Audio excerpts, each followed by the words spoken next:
The Bulls have 3 seconds to try a shot and try to win the game. This is the Notebook Wagering Show on the Wylde Style Network. Here are your hosts, Q, Smitty, Matt, and JKam. Hey, it's Wednesday night, Notebook Wagering time. We are live from the Salisbury, fueled by Monster Energy. I am Smitty. I'm in studio. I don't know where my guy is, Q. Maybe he's looking for a house. We'll get to that in a second from last week. But I'm glad he's not here. I have so many notebooks right now laid all over the place, so I was going to take up the whole table tonight. But we got our guys from Pittsburgh. We got JKam and we got Matty Nails. JKam, what's happening up in the Pittsburgh area, my friend? It's lovely up here. The heat is broke. It's a nice little fall has creeped in. I had the windows down. I was driving around and I wasn't dying. It was beautiful. You got college football finally kicks off. I got the Penn State rocking here.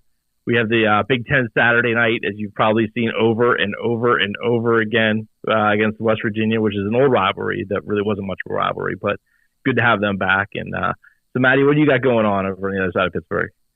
Yeah, I can't believe the humidity's gone, which is amazing, finally. Windows open, notebook grinding, sports ready. I know Smitty's ready for college football, Teaser King. I even have a play for him. Oh, I can't wait. Can't wait. Hey, I heard some guys talking about the teasers today because of the running clock. They say teasers might be more in play for college this year. So I love it. Look out. Some we can cover, so tune in. All right. I love it. I lost. We'll recap here in a second with some of our plays here from last week. But, hey, so what we're going to do tonight, everybody, we're going to talk really fast about week 0. There was a couple games last week. We're going to try to break down anything we saw. And then we're going to go into the SEC. And it's too bad Q is not here. I'm going to try to bring up some of his thoughts because this is his conference. He's a big Florida fan. So it's Q is working tonight. But we're going to joke with him about losing his house here in a little bit. But it might be better he's not here. Yeah, I know it might be. So Florida's an interesting topic, and he might get a little fired. This would have been the conference. He would have got fired up. But it's too bad he's not here. But we'll give out some of his thoughts on this too. And then we're going to try to, we're going to go into week 1. There's a lot of games. We're going to try to, any leans that we're thinking about or any plays we're officially on, we're going to try to give it out to you tonight. And hopefully we can win money and you can win money. And again, if you're watching us and you have any thoughts, we would love to see it. Send it to our producer, Scott, one of the best in the game right now, and he will get it out to us and we can read it on air. All right, guys, week 0, there was only a couple games. I think, one, let's just go the Notre Dame game. That was the first game. You had Navy against Notre Dame over in Ireland. It wasn't much of a game. But any quick, really, thoughts on that game? Or were you impressed with Notre Dame, or was this just you have to sit and hold until you see with a little better competition? Jason, we'll start with you. I think I was more disappointed with Navy because that was brutal. I really thought they would have a little bit better effort. We didn't see the offenses open as we had heard, and probably because there's no way they could have. The run defense, which was actually good for them last year, was just brutal. Notre Dame could have picked their score in that game. It was kind of a rough Saturday. I had Navy plus 21. Yeah, I could tell by the middle of the first quarter that was pretty much a dead ticket. But Notre Dame looked good. They didn't look like they did anything that you didn't expect them to. They ran the ball well. The defense was pretty good. Sam Hartman looked good. I don't know if he looked as good as everybody's talking about, but Notre Dame looks like they're going to be pretty formidable. 19 out of 23, 251, 4 touchdowns. But again, some of those pass plays, I think I could have thrown one. There were some guys that were just standing there by themselves. But I agree with the running back. The running back was good. 16 carries, 95 yards. Matty, any thoughts on this game? Were you just disappointed too with the Navy performance? Yeah, but kind of expected with the big travel. I mean, it was basically a home game for Notre Dame. New coach, new philosophy. But yeah, Jason's right. Navy looked really, really bad. But Notre Dame did look good. I'm not going to say they look great as we speak off our text string. And Jason's like, voters are already chomping at the bit to bump Notre Dame up. And we all know that'll happen too come week 6 or whenever the first poll goes up. But yeah, I mean, Hartman played really well. Joe Alt at left tackle is a monster. He's going to be a great pro, I think. The running back, Estime, I'm not even sure that's how you say it. But yeah, I think Notre Dame probably could have ran for about 400 yards if they wanted to. But that played out perfect. that was a great tune-up. And as much as I love to bash Notre Dame, I can't do it. So I think step one for Notre Dame this year, good start. Yeah. Yeah, you know, listening to some other podcasts and some other shows, a lot of people were not high on that hire. They kind of wish Navy would have went in a different direction. That was, within the family. I think that guy got promoted up. That program has been a little iffy the last couple of years. So, and, the thing with Navy is they can't run the ball. I mean, they get behind a little bit. They can't throw the football. So, I mean, it's always hard. So I did play. That was my teaser play. I had the under, and I can't remember what I teased it up to. I took some advice, I think, from both you guys. Probably 54, Smitty. I had under 49 or probably 55. I had under 49 and Notre Dame to cover, so started out 2-0. I would assume you got it to 55. And I took your guys' advice. You guys said the soccer field, it was raining out, so I kind of threw that in. So that was one that I played. And, I'm going to just throw it really quick. I thought that Louisiana Tech Florida International game was going to go a little higher than it did, and it did not. And Matty said he was opposite of that last week, and that's why you should listen to the show. We have different opinions. Matty was right. I was incorrect, and that game was a conference play, and it was a little tighter.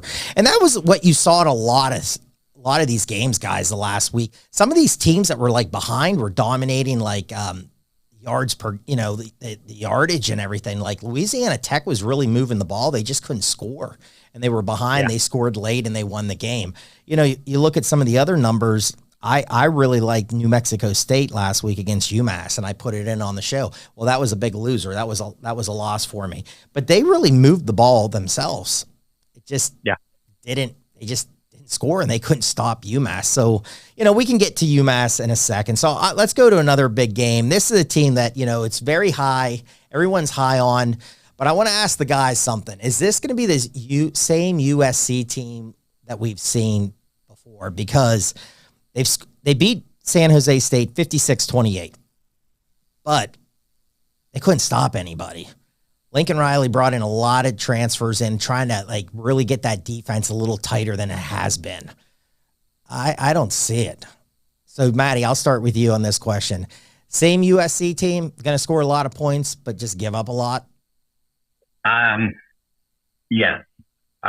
However, they do have 6 weeks basically of crap games to work on it. But yeah, I mean, if you're giving up that many points and yards to San Jose State, not only that, Caleb Williams was running for his life. He got sacked more than Cordero did for San Jose State, when you would think USC has the much better talent level. So that's not it's a good start. They scored and the offense played well, but it sure had lots of faults you have to correct. But like I said, 6 games to work on it when they get in the real play. So I'd still say, if you're a stock on this, it's hold. I don't think it's stock up. I don't think it's stock down. But Caleb Williams' Heisman bid get off to a real good start. So yeah, coach's dream game. You never in doubt, but you got lots of bad film to go chew out everybody about. They can make sure they improve. So, and that's exactly what they have. But like Matty said, they don't really get tested again until maybe at Arizona State in 4 weeks, but definitely 6 weeks against Arizona. Arizona might be able to throw all over them, but we'll see. But yeah, they really kind of get to ease into their schedule. So it kind of probably worked out for them. They have some bad film. Yeah, total yards, 501 for USC, 396 for San Jose State. The one concerning thing, San Jose State yards per rush was 7.3. So USC better really figure that out, because, again, when you play a team like Utah and they can really go up front on you and pound the ball a little bit, you got to stop that. I mean, some of these teams will maybe try to slow it down. Now, again, Washington, I think, is going to try to put points up. They're not going to slow anyone down. That game is going to be up and down with some of these teams in the Pac-12. But Utah is a team that is a physical Pac-12 team that you got to keep an eye on. So, yeah, I kind of agree. I wasn't high on you. I mean, USC is a good team. They have so many weapons. But defensively, I said that all last year. I just didn't think they should have gotten the Final Four. I didn't like their defense. I thought they gave up too many points. And right now, again, this could be a concern. Quarterback also from San Jose State threw 3 touchdown passes. So, all right, really quick, one more game I think that was on, and, this is the one we're going to poke a little fun. And we try to poke fun at each other when we miss. Q was all over Vandy, and again, a lot of people were. I'm not ripping on Q because I really thought I kind of agreed with Q. I thought it was a tough spot for Hawaii. I didn't think Hawaii was going to really be able to come into that so-called I guess stadium that, I mean, lived up to every description you. I mean, we really had fun last week when I quoted some Beverly Hills Cop, Axel Foley, and I even posted on our Twitter a little scene from the movie. And I think I did a Bob Vila should have been there helping the stadium. I mean, what a joke. But, Vandy was playing well, and it just got away from them. But I did hear it on one show, guys, and then I'll let you take over. Timmy Chang, the coach, knew what the point spread was and was like, we're covering that. And I really respect a coach that knows the point spread and knows that his team's going to cover. Jason, overall, any thoughts? I didn't really write down too much on that. Any thoughts on the Vandy-Hawaii game? If you're building a program on the island, you better know what the point spread is, because you are one of the most bet teams every single week. You are the chase game for so many across this country. But no, they got humiliated last year out there at home by Vandy, who just ran all over them in the second half, as we talked about. Vandy had good control of this game, but Hawaii kind of showed some spunk. I don't think it's going to mean much in the Mountain West, but it means that they have a little bit of fight in them. And Vanderbilt probably is probably going to end up where they're going to end up in the SEC when we talk about them later. But, they actually got rushed, which I thought was kind of surprising, probably like 1 yard. And passing was about dead even on yardage. So, I mean, Hawaii was in that game.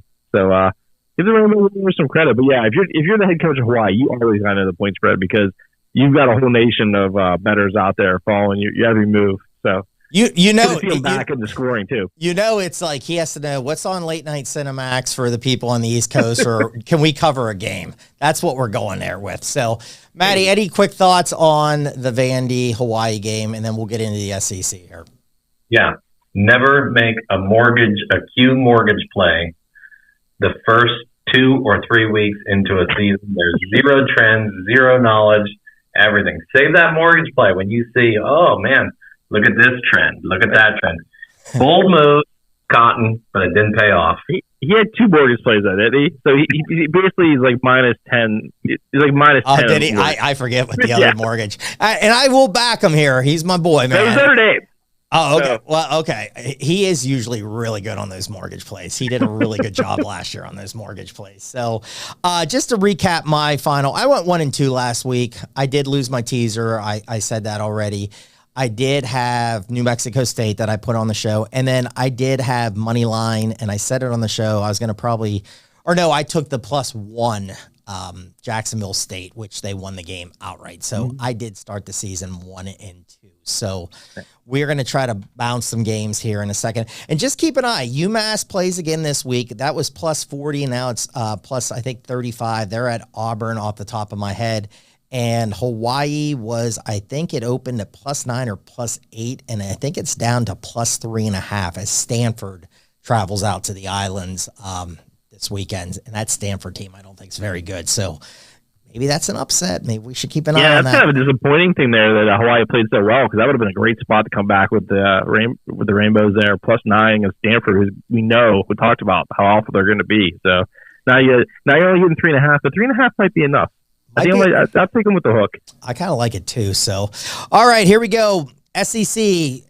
Again, we've broken down all the big conferences, so please go back and check them all out. And again, as the season goes, I like going back and listening to them as the season goes to see, wow, I was on, or wow, we were really on, or man, what were we talking about? So it's always fun. Check them out. If you're a Big 10, Big 10, Big 12, Pac-12, check all those shows out. ACC, we've done them all. So SEC. So we're going to kind of do it the same we've been doing. Who do we think? Who's going to win this? Then we'll kind of go maybe with a sleeper in it, or maybe an over-under play on it. And then, I kind of like hearing who's going to be the worst team, which I think we kind of know who it's going to probably be, but let's hear it. So overall, Matty, I'll start with you. Who's going to win the SEC this year? Bama. This is we're going to get back. We're going to get back to bully ball. Mr. Saban is probably a little irritated that rival state UGA has taken 2 in a row. Kirby's on a hot streak. I do want to put a bigger, broader picture out there. when did the SEC lose all these amazing running backs? And where it was smash mouth football, now it's all quarterbacks and throwing. However, the top two teams have quarterback controversy. Well, not controversy, just like you don't. It's a wild card. They're holding the draw 4 Uno card right now. It could go good or it could go bad. Like Georgia, I mean, it's Beck at quarterback, and then Bama, they still haven't named it. I hope it's Jalen Milroe for fantasy reasons, but I still like Bama.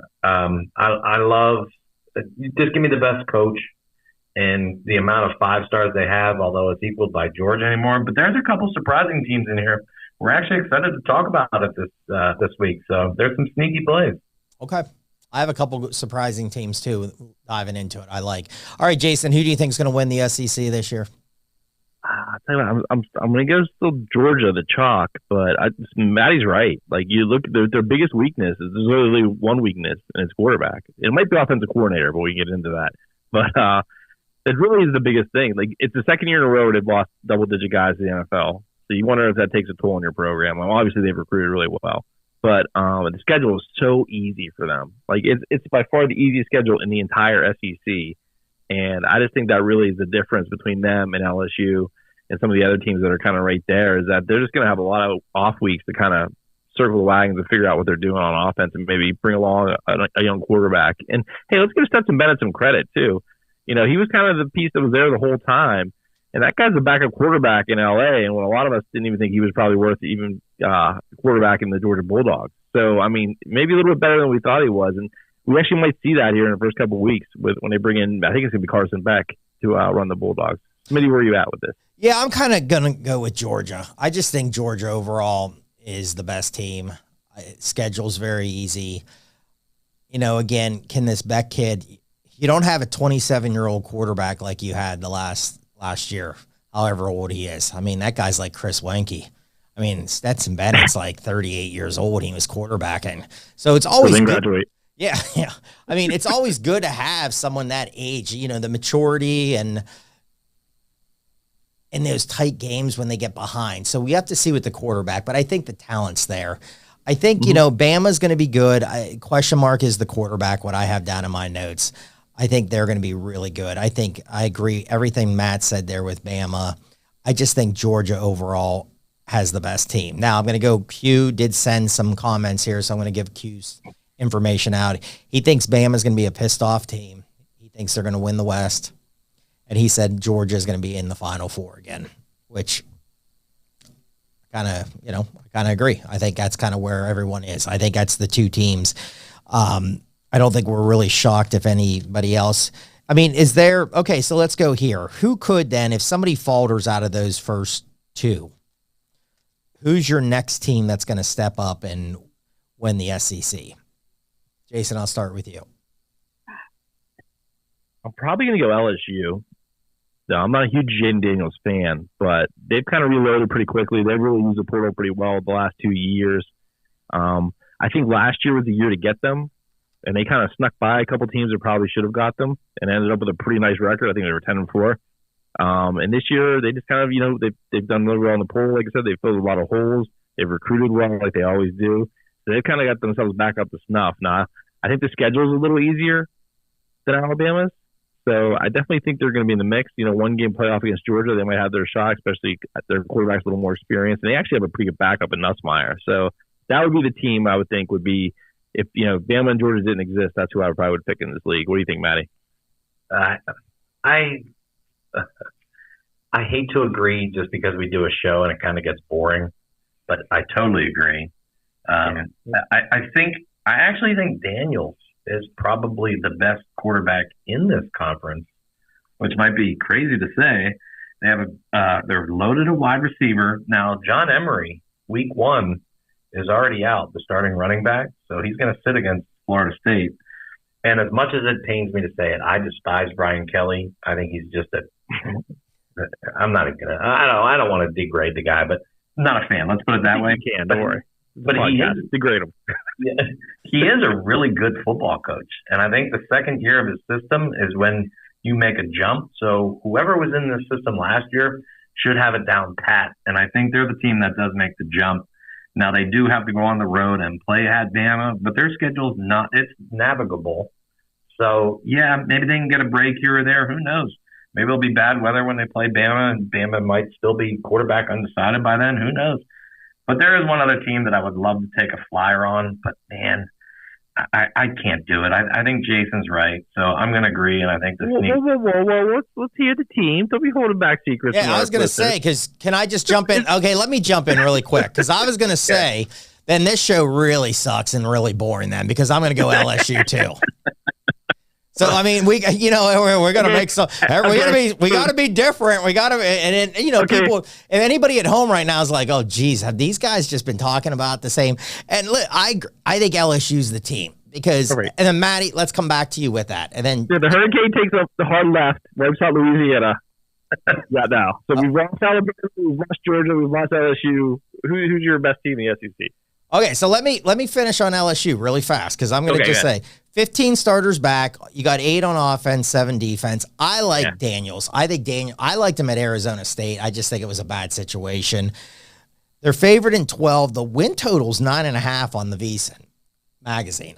Man, I love that. Last 3 games. Now this game Saturday is big. Florida State. What a great matchup. That's going to be a really entertaining game. You know, the September 30th game at Ole Miss is going to be tough. They get the final 3 games at home. Really like their offensive line. I had a question mark at the running back too, reading stuff, looking at some information. But I think this team is. And Brian Kelly, again, I'm not a big fan. I still think one of the greatest videos is when he got hired and went down in that basketball game and was trying to talk Southern really good. I think that's one of the best things of all time. All right, Matty, let's be different. So people aren't tuning off on us right now or aren't going to listen to us. These guys pick the same things. There's no opinions. Matty, who's the team that could do it? If this team was in the East, I would feel much better, but they're not. I like Arkansas. Oh. And I like it because of the 1-2 punch with the quarterback, Jefferson, and then the running back Sanders. So they're going to smack you in the mouth. They're going to run the ball nonstop. Can they get a break? The problem is they only have like 3 home SEC games, which is rough. So their schedule is really tough. Like I said, if they were in the East and they didn't have to play the big boys, man, I would put some money on it. I might look their team win total over though and see what that is. I haven't looked at it yet, but I think they are a sneaky team. They do have a good coach. I mean, he's done well there. They had some stumbles last year, and it took them an overtime game, I think, to beat Kansas. So, but I like their arrow. I like where they have a great fan base, so you know they're going to get support. But yeah, give me the long shot, the pizza money on Arkansas.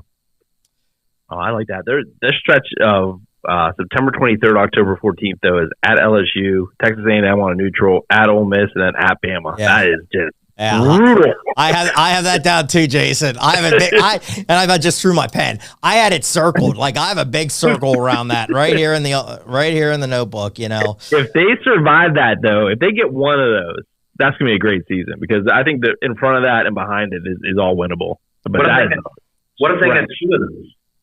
If they get 2 of those, you might be talking about. I don't know what you might be talking about, but you definitely be talking about maybe winning the West.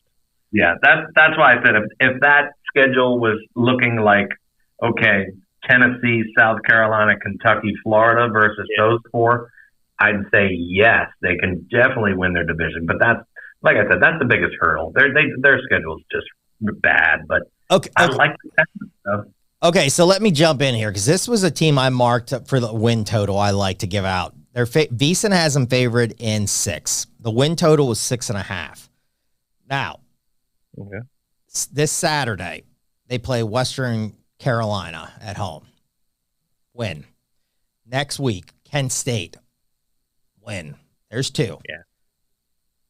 BYU comes in. BYU, I don't think it's going to be very good. We just broke them down. There's 3-0. They should be 3-0. Now, here's the stretch, everybody. Like Jason just said, at LSU, Texas A&M, which I think they can get. I kind of like Texas. I kind of like Texas A&M. I mean, we can hit on them really fast, but that game's winnable because you guys say get 1 or get 2. All right, at Ole Miss. I mean, that will be tough, but that could be a shootout. I mean, that game's not. Alabama, okay, I think that's going to be a loss. But then they get back home here, October 21st, Mississippi State. I just don't think with losing Leach, that team's going to be tough. They're not going to be very good this year. Yeah. Then they go down to the Swamp, November 4th. Now, I'm just going to say Q's here. That's a loss. All right, but I have that game marked down. I have that down. I try to always do key games, and that game's key. That's right where the win total. Then they get Auburn at home, I think, win. FIU, Florida International, and then Missouri, and that's, I think, a rivalry game, I think, isn't it, with Missouri? Isn't that a rivalry game? With who? Missouri. Yeah. It's become one, yeah. Yeah, okay. So that one could go. Those games can always go all over the place, but that's winnable, everybody. If you like the over, man, take that over. I don't know what the line is for it, but that's one I had marked down. And I do think that one of the key games is you got to get one of those or two in that stretch. But that Florida game, circle that down. I circled it in my notebook. I think that's a key game going into the Swamp. If you can get that great quarterback, kid's tough, running backs, one of the best in the nation. Now their defense, though, they gave up 28 points last year. Get a little tighter here. And then we can see something here. 470 yards. Yeah, it was a shootout kind of year. So, all right, man. Matty, I like it. I think you went out there. You went out there. I don't really have LSU was my team that I thought could really do something different. I know some people are going to be on Tennessee. I love the coach. Offensive line's good. Weapons are good. The big question is, and I'm going to go off what Q, and I had it down too. What can Joe Milton do? Mm-hmm. I mean, that's the tough thing. Hey, now listen, I'm going to throw myself under. When we were doing this show years ago, when he was going to be the quarterback at Michigan, great arm. Kid has an unbelievable arm. Big kid, can run, can knock people over. Is the accuracy going to be there? That's the question mark with Tennessee. Q said, no way. Joe Milton's a bum. Yeah, I agree with that too. But they do have a pretty good kid behind him, and they just need to find a way to get that transitioned. It's not worth wasting the time on Milton, to be honest with you. That's a really complicated offense too. I mean, we're going to see how good Hendon Hooker was, because a lot of reads, a lot of things like experienced quarterbacks need to do, and that's something Milton's really struggled with. I mean, how does a team like that with Milton at quarterback, how do you replace Hooker, Jalen Hylett, and Cedric Tillman? That's so much to replace. Coming in, I don't know what their depth looks behind those three, but all three of those guys are going to play in the pros at some point in time. Are the guys who are going to step in there going to be pros? I don't know, man. I don't think Milton's going to be a pro. So, they're still pretty high on Phil Still's unit rankings. I think quarterback is like 6th. I think the wide receiver group's 6th. Running backs are in the top 20, and so is the offensive line. So the offense should be okay. Defense is pretty questionable. I mean, it's all in the top 50, but it's really hard to gauge with the SEC. Like, that's what's funny with this league is that, they're units down. They're only going to win 9 games. Like, you know what I mean? Like, when they go, it's really hard to compare them to each other is completely different than comparing it to the rest of the nation. So, but Tennessee's a team I have down. The schedule's not brutal, but there are some spots where I think you can get stuck. They have a tough little 3-week stretch where they go A&M, at Bama, at Kentucky, who I think is a team like could be live as well. Depends on the quarterback play that they get. But they look like they're going to get back to Kentucky football this year. Schedule's a little rough, but still pretty good talent, and a lot of still ratings on the starters. So talented bunch. I was going to say, in like I kind of do a grouping and a ranking. I have 3 teams in the East where basically I have them circled all together, and it's a coin flip, in my opinion. And I think it's Tennessee, Kentucky, South Carolina. I know you would put Florida in there, but I have stock down on Florida. I'd rather have Matt Mertz plumbing than Graham Mertz at quarterback. I agree. I mean, I think Billy Napier goes on the hot seat. Not only that, Florida has the hardest schedule probably in the SEC. So I don't understand how they can get over 6 wins. No. Florida has the hardest schedule in the country. Well, I was just summing up there. It's still the hardest in the SEC. I know, I'm just saying, but like it's that hard. Like it's hard on both ends and the SEC in there. So they go to Utah. They get Florida State at home at the very end. I mean, McNeese is a cupcake, and then they have Charlotte, which is a cupcake. But other than that, they play Tennessee at Kentucky. South Carolina is a game I think they can win. And then the end of the stretch for their schedule was Georgia, Arkansas, at LSU, at Missouri, Florida State. I actually think Missouri could be interesting. That would be the team I'd probably swap out from South Carolina in your grouping. Because I think South Carolina, if you think about last year, it wasn't looking all that great until they kind of had those 2 big wins late over Clemson and Tennessee. And I just think that he's kind of gotten ahead of the curve where they haven't recruited well enough to backfill. And I think there's a little bit more expectation than they probably should have. And they have a good quarterback, they have a good secondary, but everything else in between is kind of eh. All right. We're going to get a good test for South Carolina, though, right out of the gate. North Carolina, South Carolina, week 1. We'll talk about that in a couple minutes here. So I'm trying to keep up with everyone here with Q tonight because, again, Q, this is his favorite conference. Wanted to get his info out. He really likes and enjoys and knows this conference very well. Now, again, he's a Florida fan. He says they're going to be 7-5 with the ceiling could be 8-4. Let me give my 2 cents on Florida. I don't see it. Yeah, I don't either. Okay, so 11 starters are coming back. I'm just going to go off the VEASAN numbers. Their over/under was 5.5. They really like the under. They're favored in 4. I like their running backs. I really do. Mm-hmm. Running backs are really good. Wide receivers are not bad. Defense should be getting better.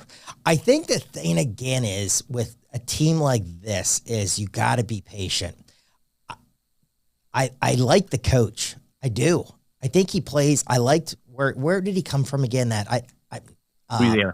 Thank you. In Alabama. Yes. I mean, he's really an Alabama assistant. Louisiana. Yeah. I couldn't think. Watching that, I liked how they play. They pounded the ball. They're a tough team. He seems like a tough coach. I like him. I don't like the quarterback at all. I think it's a bad quarterback. And like you said, I just think looking at the schedule, I just think it's really tough.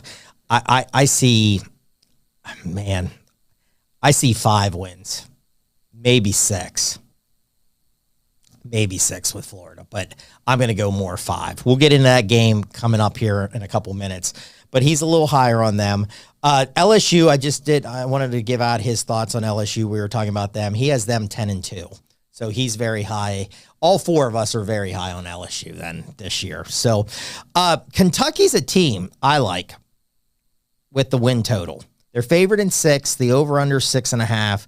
14 starters back now. The only thing, their defense only has 5 coming back. I like the quarterback. It's the NC State transfer, but they lost. You lost Rodriguez, the running back. You look at their schedule, though, and I had it up here.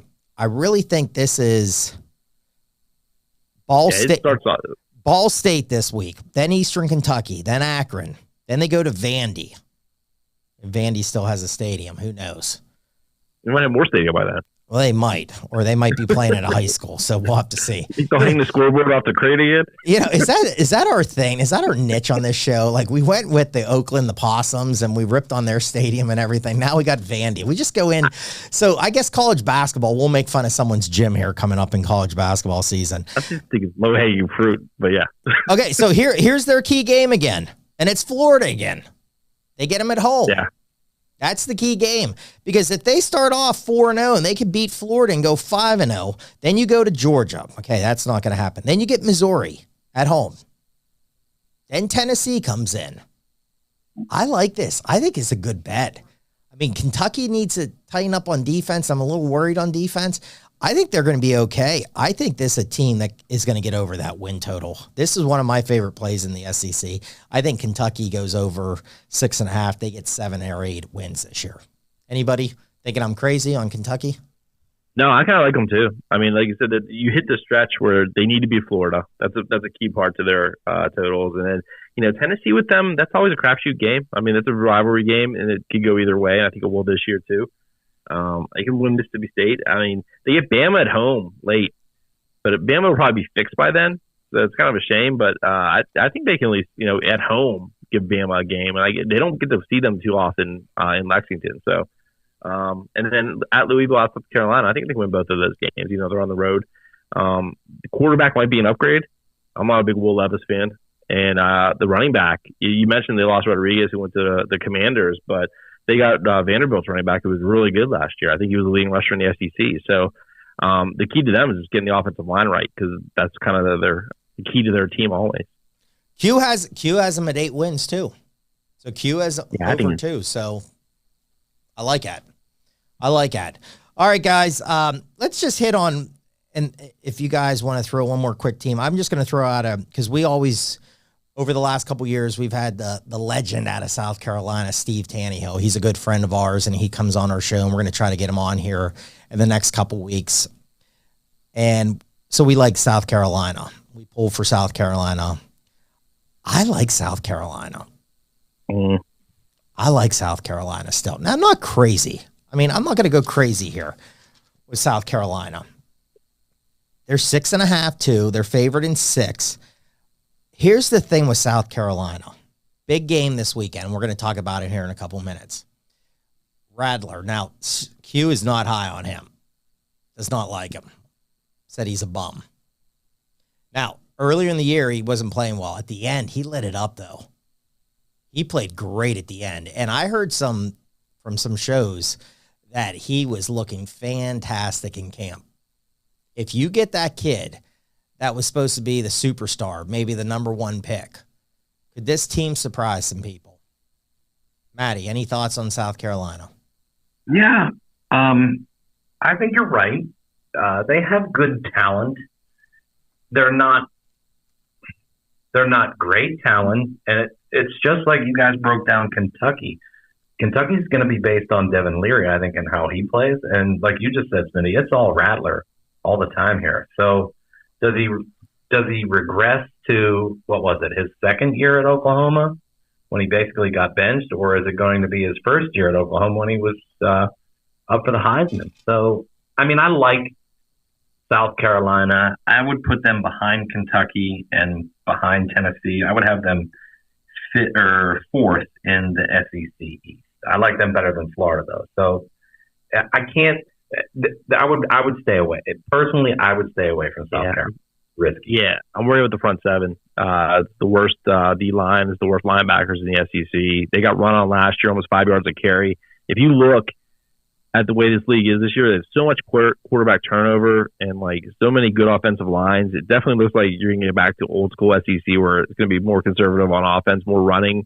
They're not equipped to handle that at all with this defense. The secondary is pretty good, which will match up well this weekend. But other than that, really some question marks. No running game probably. You don't really have the running back. So it's wide receivers and Rattler and an okay offensive line. I think it's just a bad mix. I think the schedule is actually pretty tough. You talk about their non-conference. You got North Carolina and then Clemson at the end. Yeah, I actually have them behind Florida. I think Florida will do a little bit better, especially if Florida can figure out a quarterback.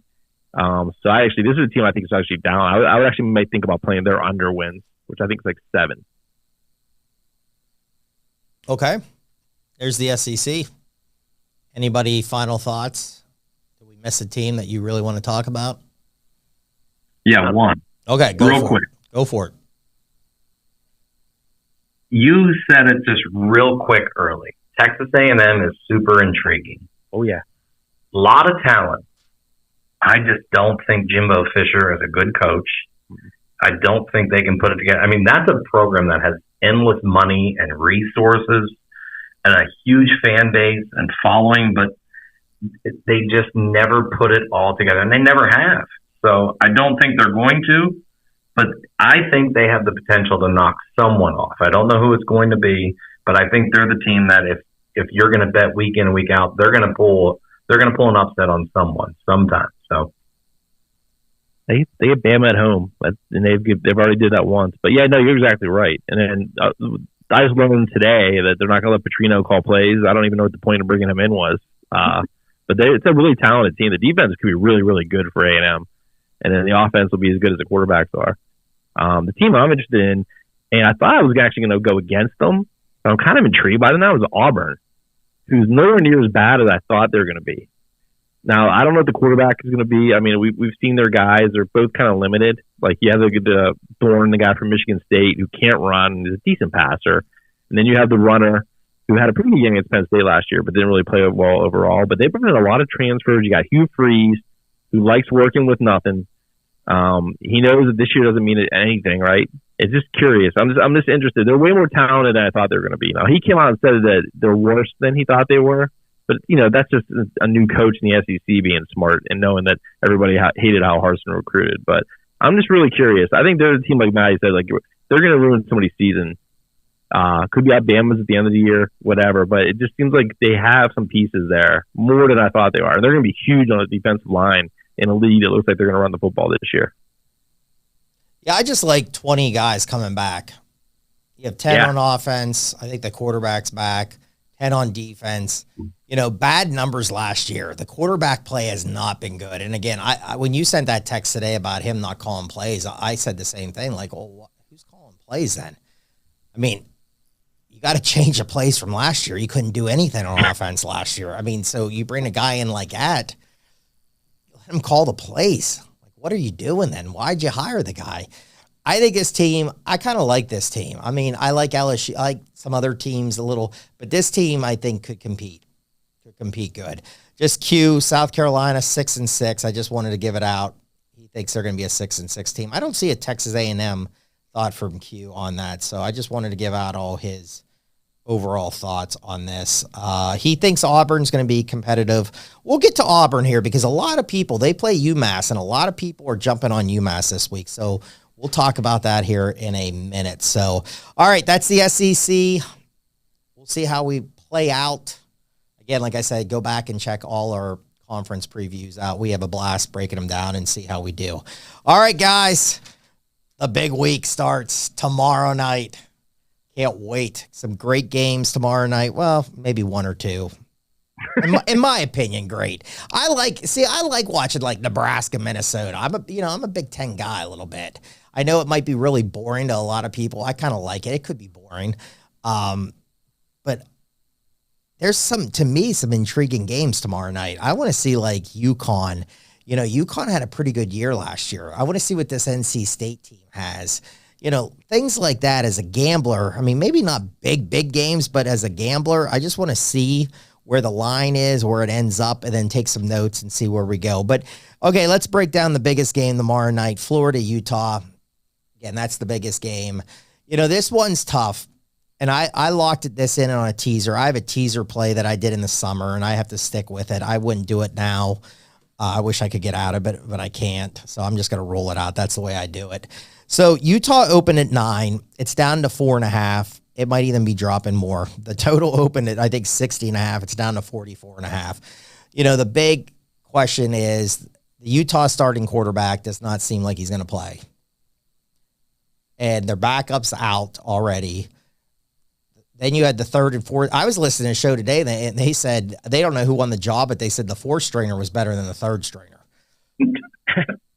So, I mean, we'll have to see. I mean, I'm not breaking down Utah practice film by any means here, but, you know, I think it's a tough environment to go out to for Florida still. Can Utah, here's the big thing, can Utah really beat them up? Can they just pound the ball and beat them up a little bit? I'll give my teaser play, and it was a summer teaser play. Who wins this game really quick, Jason? Big game tomorrow night. Who gets the win here? I'm going to go with Utah. 4.5 still scares me a little bit. I don't think this game's going to be that far apart. And it really comes down to quarterback, just who's at home. If this game was in Gainesville, I definitely would take Florida. But I just don't trust Graham Mertz on the road. I don't trust Jack Miller on the road. I don't trust whoever. That Florida quarterback room is a holdback. Now, if they can run the football, which they're going to, because like I said, they don't really trust their QBs, then they can win this game. But Utah's like of the Pac-12 teams, this is probably the sturdiest on the lines. And but you know, you saw Penn State kind of ran through them in the Rose Bowl. You know, the Florida line, the SEC guys, and they got that really good running back room. They can make this kind of interesting. But I'm still going to lay the 4.5. But I'm nervous about it.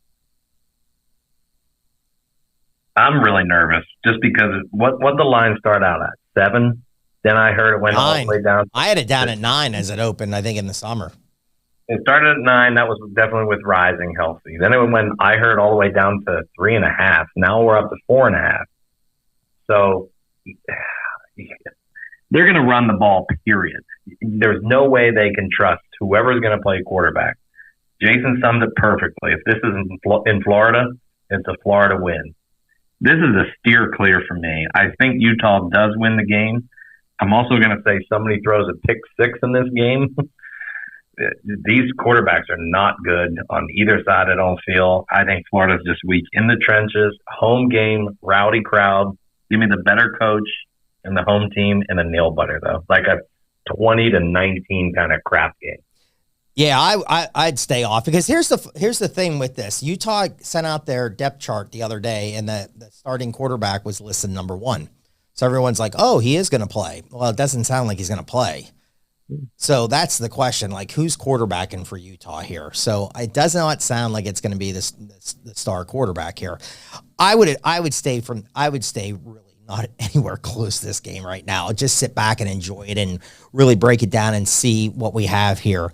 I did jump in a teaser play in the summertime, so I have Utah -3 and I have Minnesota down to -1. That was a teaser play. I'm sticking with it. I have it. That's my play. I'm going to see what happens here. But really, a lot of people, to give advice, a lot of people I'm listening to that I respect, they like the under in this game. Hey, let's do real fast before we move on. Can someone, just one of you two, explain to the audience, if they have not picked up the new rule change this year with the running clock after first down? Because that can come into like some over-unders and stuff. The clock's running nonstop, right, on the first down. Is that correct? Yeah, except for it goes back to, like, I guess there was a time when this was the rule. So in the last 2 minutes, it will stop on a first down to set the chain. But for the rest of the game, it's like the NFL rule, where if you get a first down, the game continues to go. And then, the chain crew has to get it together and move along sidelines. Okay. It basically, they think it's going to take away about 12 plays a game, I think, is what they're estimating right now. Now, teams that run the football, it's going to have more of an impact. I definitely think it helped Navy keep the game close. But for passing teams, the same rules, where if you go out of bounds or if it's an incomplete pass, it still stops. It doesn't affect it nearly as much. But that's it. I mean, you're kind of losing. I guess the coaches wanted that. They wanted to shave some plays off. TB kind of wanted it because it shaves some time off the end of the games. Too many games were kind of leaking over into the next time window. So they made the decision to go back to a really old rule, and we'll see how it plays out. I think conference play will have a much more of an effect. And it could have an effect in leagues like the SEC, where I think we're going to see a lot more running because we've seen so much quarterback turnover, and we see decent running back groups all across the conference. Seeing a Pac-12 too. We've talked about that league likes to run the football, even though you think of it as a passing league. So that's where to keep an eye on it. And then the Big Ten, obviously, especially the Big Ten West, it will definitely have an impact. So Jason, let me ask you a question though.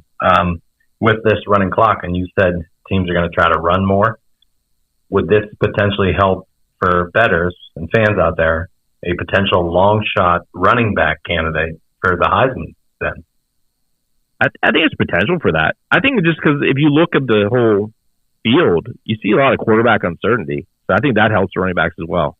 Like, programs that traditionally have Heisman candidates, like Ohio State, Alabama, Georgia, a lot of question marks at quarterback for those programs. I think this could be a year where somebody sneaks in differently than a quarterback. And I also think it's like the voter burnout. Like, do these guys really want to see Caleb Williams win it again with a team that's 8-4, goes nowhere? I don't know. I don't think so. Should he, if he throws 4,200 yards and 45 touchdowns, probably should win it. Yeah. But I think voters need to watch the games with our eyes more. I hate the fact that it's become the best player on the best team. It wasn't always that way. In fact, it used to always seem like he was a guy on an 8-4 team who did have the crazy number a year. Like, the Flutie teams that in Boston College weren't great. And, the Houston teams that Klingler and like Andre Ware played were 2 or 3 lost teams. Like that doesn't seem to happen anymore. Like the kid from Virginia who's playing for NC State now, I got quarterback the year. I think he got Virginia to 10 wins that one year as a quarterback. Yeah. How was he not a Heisman candidate? He threw for 4,000 yards out of nowhere. When he missed one game, I think they lost to somebody really bad.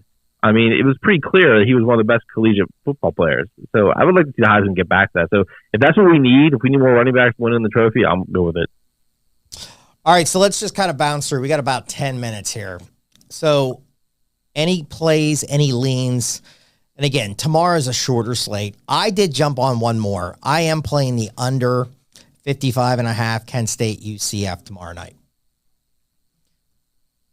Interesting. It's 60, 'cause that's weather affected, right? 62.5 at open, went down to 57.5 earlier in the week, and it's down to 55.5. There's a good chance there's rain tomorrow night from the hurricane that just kind of went through. So I'm going to play that. Some of the predictors I ran through, it was under that. So I'm going to take a chance on that tomorrow night. I'm playing the under 55.5. Kent State. Both teams like to run it too. Yes. Like UCF, you think of them as a wide open offense, but they like to run the football to start it, and Kent State the same way. So I like that play. I'm curious about Nebraska and Minnesota because, Rule usually likes to take over these programs that are completely decimated, and, Nebraska's really not. Like, they have some talent. So does he, throw away this year to kind of rebuild all the systems like he has other places, or can he actually win with guys right away? And I think Minnesota's a good, solid team. It's a tough team to play right away because they kind of know what they do, and they're going to be okay. 7 seems like a lot in that game, but I don't know. I'm just curious about that. The game I like is Friday. I like Miami over Miami. Yeah, but I want to take the Ohio kind, get the 17.5 over the Florida kind. Now, Hurricanes are not a real explosive offense, even though they like to throw it around. Van Dyke's been dinged up in practice. Miami's real solid. They keep guys in front of them. They don't give up a lot of explosive plays to begin with. So you have an offense that's not explosive against a defense that likes to contain explosiveness. And I think they can score enough points on that defense. Like, they got a bunch of guys coming back.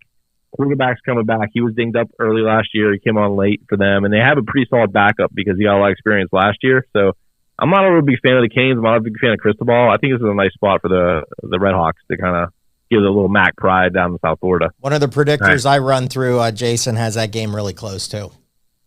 I got a couple. Smitty, you might really enjoy one of them.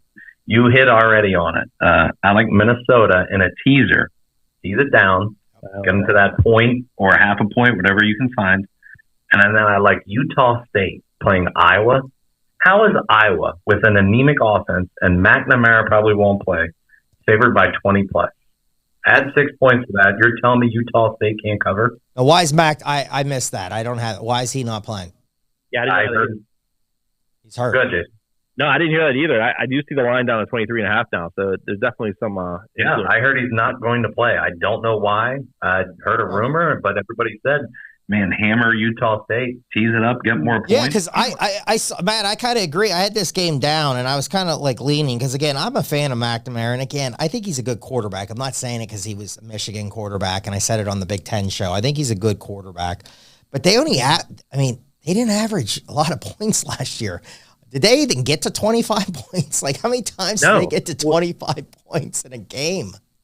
McNamara questionable with a leg injury. Not probable or anything, questionable. It looks like a quad injury. Whoever it is going to hand the ball off anyway. Utah State's run defense is really bad. Well, yeah, Utah State's really bad, but just covered. I can't believe they're favored by that much. But I think it's going to be, you're going to see, I think, a different Iowa because you have to, right? Brian Ferentz's job's on the line. They have to average 25 points or he loses his job. So this is one of those games where they're going to have to kind of build up a little supply of points, don't you think? So I think the defense will give Utah State problems. They lost a lot of guys. They changed all their coordinators. The O-line's bad. The quarterback's bad. So I think you'll see a pick 6 or 2. So I'm staying away from that game because of that. Because I just like to say, if Utah State was a little more feisty, I love that play, but they've fallen off from where they've been. I need a favor from you guys before we wrap up here. Can either of you talk me off of taking Florida State plus 2.5? I like LSU in that game. I don't know. That's tough. Sounds like you can talk me off of it. I can't talk you off. No, I think that game could go either way. Florida State has a really good team. That game could go. I just like LSU a little bit better. Smitty, what if you tease Florida State up to 8.5? I would like that. I would, I'd do that. But I like LSU in that game. So I might. So that might be I might go a little Smitty week 1 teasers. I might do Florida State up to 8.5, and then take Duke up to 19 against Clemson. I like that play as well. I'm going to look. I want to try to only do 1 or 2 teasers each week in college and 1 or 2 in the NFL this year. Hey, one I jumped on here. We only have about 5 minutes, so we're going to go rapid fire here with some games and try to give you out as many leans as possible, and you can look into it. I love TCU. Q's on TCU too. I got them, I think, tonight, 20.5. I think they throw it on Colorado. Listening to stuff, they said if Sonny Dykes can throw 70 on him, he's going to. They know him. He's from Dallas. His kid's from Dallas. Like, you know, they recruited that guy. Like, I think TCU and like the guys on TCU are more than happy to pummel the Buffaloes there. And, you know, you listen to some of these podcasts, they're like, these coaches don't like Dion that much. Well, could you with all the hype he gets? And that's what they said. And all the money he gets? And I wouldn't like him. And they said, hearing some things, they said the D-line's bad. The offensive line's not good. They said, now again, what's this kid going to do? And we said it on the Big 12. Is he going to be the Jackson State quarterback, or is he going to be a kid that can step up and in a bigger conference and play? And these teams can lay it on him. And TCU's a team, if they can throw 70 on you, they're going to throw 70 on you. I think TCU blows out Colorado Saturday. Yeah, I agree. I think that quarterback, too, is going to want to show that he could have did that last year as well. You got to remember, he lost his job first quarter against Colorado last year. But no, I think Sanders, the quarterback, and I think the running back for Colorado are capable of playing at that level. I think everything else is kind of like, oof. So, hopefully you mean that freshman running back. Yes. Oh, good.